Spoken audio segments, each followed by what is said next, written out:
Sometimes we forget how precious a soul truly is. We speak about sin as if it were something small. We judge those who fall. We get used to evil, almost as if it were normal. But behind every sinner, there is a soul loved by God. There is a heart that can still be healed. There is a life that can still return. There is a person who may be walking far from the light without even realizing how close they are to the edge. And yet, God does not look at the sinner with hatred.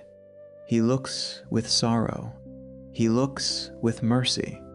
He looks as a father looks at a wounded child. The desire of God is not to condemn. The desire of God is to save. The heart of Christ is open to everyone, to the soul wounded by sin, to the one who no longer prays, to the one who has grown cold, to the one who has betrayed a holy calling, to broken families, to confused young people, to those who seem far away, hardened, unreachable. But no one should be considered lost too soon. There are people who look impossible to convert, people who seem stubborn, people who seem closed forever. But the Lord sees deeper than we do. Where we see only resistance, He still sees the possibility of grace. God calls the soul again and again. He calls through conscience. He calls through remorse. He calls through suffering. He calls through silence, through encounters, through tears, through the hidden movements of the heart. But God never forces human freedom. He offers mercy, but the soul can reject it. He extends His hand, but the person can refuse it. He gives light, but the creature can still choose darkness. And this is one of the most serious mysteries of the spiritual life. When a soul is lost, it is not because God stopped loving it. It is because that soul chose to flee from love. And damnation is terrible precisely because of this. It is not only distance, it is eternal separation from the one for whom the soul was created. Every soul was created to know God, to love Him, to rest in Him, to find peace in His presence. But when a soul degrades itself through sin and closes itself forever to grace, it carries within itself a desire that can no longer find peace.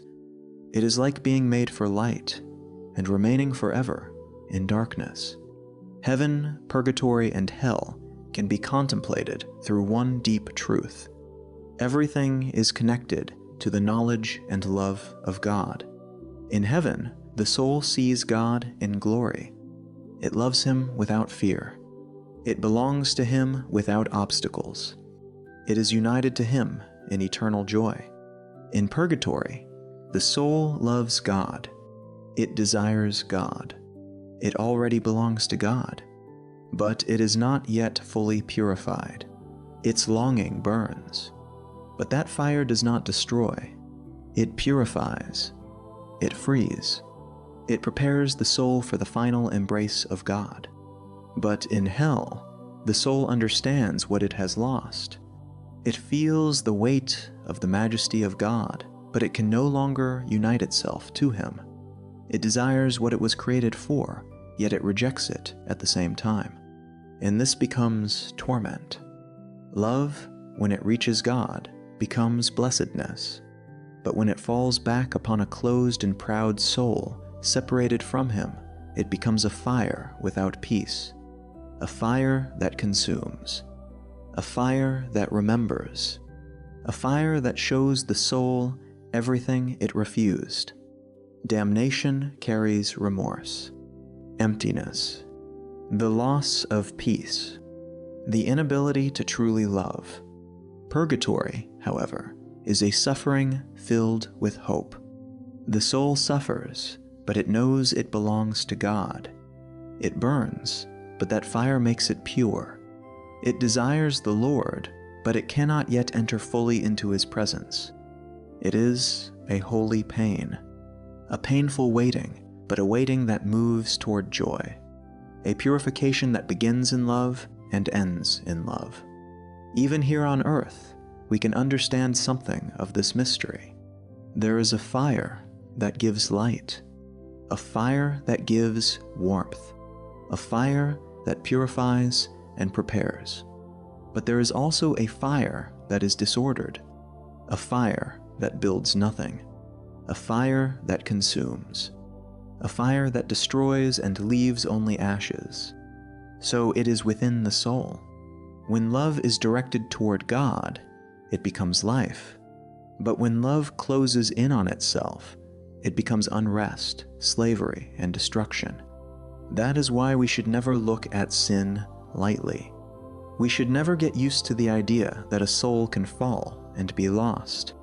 Every soul is worth more than the whole world. Every soul has an eternal destiny. Every soul was sought by Christ through his blood. If we saw someone walking toward a terrible cliff, would we remain silent? Would we despise them? Would we push them further down with cruel words?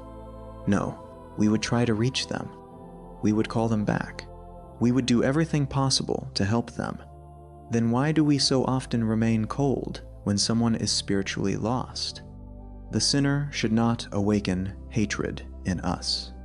The sinner should awaken compassion. The farther we see someone from God, the more we should pray. The more stubborn they seem, the more we should ask God for a patient heart. The more unreachable they appear, the more we should remember that the mercy of Christ can reach places we cannot. Jesus, during his earthly life, searched for sinners, not because he approved of sin, but because he wanted to save those who were enslaved by it. He approached the distant. He spoke with the despised. He lifted up the fallen. He opened a path for those who believed they had no hope left. This is why we must learn a spirit of mercy, not a weak mercy that pretends sin does not exist, but a true mercy, a mercy that sees the danger and still wants to save. Many people who live far from God are more unhappy than they appear. They may look free, they may look strong, they may look secure, but deep within, they carry a hunger that the world cannot satisfy. And when we cannot help them with words, we can help them with prayer. When they do not listen, we can still bring them before God. When they run away from every voice, we can still call upon the mercy of Christ for them, because prayer can reach where our hands cannot. Prayer can speak where our words are rejected. Prayer can stand before God even when every human door seems closed. We must also remember the souls in purgatory. They can no longer merit for themselves as we can here on earth, but we can help them through prayer, through the Holy Mass, through spiritual offerings, through small sacrifices made with love, through the sincere desire that they may be purified and welcomed into the light of God. The Church is not made only of those who live on earth. It is a mystery of communion, and Christian love does not stop at the border of death. To pray for the souls in purgatory is to love beyond what the eye can see. It is to say, Lord, look upon these souls with mercy. Purify them, console them, bring them soon into your peace. And this prayer is precious before God. There is also a special sorrow for those who received a great calling and then fell away from the Lord. When a priest falls, the wound is deep, because he was called to carry Christ, to serve the altar, to guide souls, to be a sign of God's presence. And for this very reason, he needs prayer, not contempt. The Church must pray for her priests, for the faithful ones, that they may remain strong, for the tired ones, that they may be sustained, for the fallen ones, that they may rise again, for the lost ones, that they may return to the light. We do not know how much a person suffers within. We do not know what chains keep a soul imprisoned, but we know this: Christ came to save.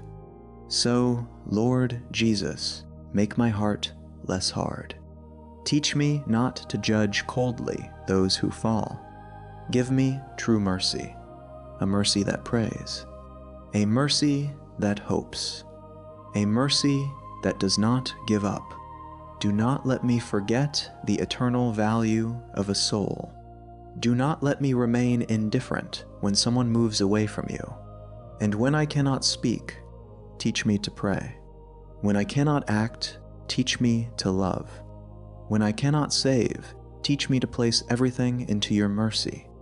Because you, Lord, do not desire the death of the sinner. You desire that they return to you and live. Lord Jesus, give me a heart like yours, a heart that does not excuse sin, but never stops loving the sinner, a heart that does not close in judgment, but opens in prayer, a heart that remembers that every soul is precious, every soul is wounded, every soul is being called, and every soul, until the last breath, can still return to you.